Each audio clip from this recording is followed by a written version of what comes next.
अवकाळी पावसामुळे शेतकऱ्यांच्या हातातोंडाशी आलेला घास हिरावला तर आहेच, मात्र अवकाळीमधून वाचलेलं पीक विकायला नेलं असता पुन्हा एकदा पाऊस आल्यानं बाजार समितीच्या चुकीच्या नियोजन पद्धतीमुळे आता शेतकऱ्यांना पुन्हा एकदा फटका बसल्याचं पाहायला मिळतंय। पाहूयात या संदर्भातला एक रिपोर्ट।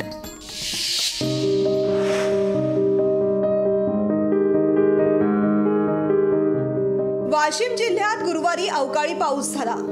वादळी वाऱ्यासह झालेल्या पावसानं काढणीला आलेलं पीक पूर्णपणे झोपवून टाकलंय, अगदी जमीन दोस्त केलंय। त्यामुळे शेतकरी हवालदिल झालाय।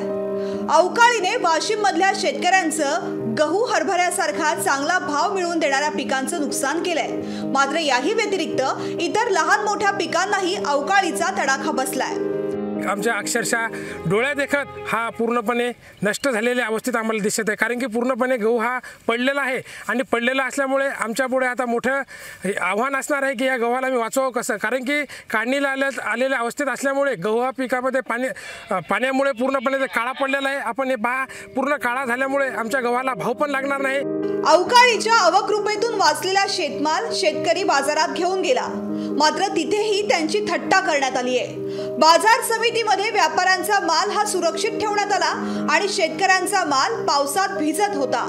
या भिजलेल्या मालाला किंमत ती काय मिळणार? व्यापाऱ्यांची सोय करणाऱ्या बाजार समितीनं शेतकऱ्यांना मात्र इथेही वादळी वाऱ्यामध्ये सोडून दिल्याचं पाहायला मिळतंय। अवकाळीने झालेल्या नुकसानाचे पंचनामे लवकरात लवकर व्हावेत आणि शेतकऱ्यांना नुकसान भरपाई मिळावी अशी मागणी शेतकरी करतात। काल 2 तास पाऊस झाला, तर 2 तास पाऊस असा झाला साहेब गारपीट सारखा। 2 तासात हरभऱ्याचं नुकसान, गव्हाचं नुकसान हे असं झालेलं आहे। 4 बोटाचं गहू हाईट नाही राहिली, चक गहू झोपला इथून तिथून जमिनीवरचा। तर आम्हाला काहीतरी शासनानं मदत द्यावं हीच आम्हाला आशा आहे। शासनानं आम्हाला नाही मदत केली तर आमचं काही खरं नाही। पावसाने झोडपून काढलं आणि राजाने ओरडलं तर दाद मागणार कुठे अशी शेतकऱ्यांची अवस्था झाली आहे। वाशिम मधला शेतकरी अद्याप नुकसानाचा पंचनामा आणि भरपाईच्या प्रतीक्षेत आहे। त्यांच्यावर सरकारने कृपा करावी हीच त्यांची सध्याची मागणी आहे।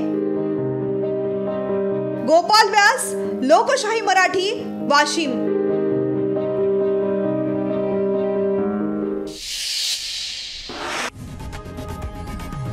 लोकशाही मराठी ऐका, पहा, जागरूक रहा।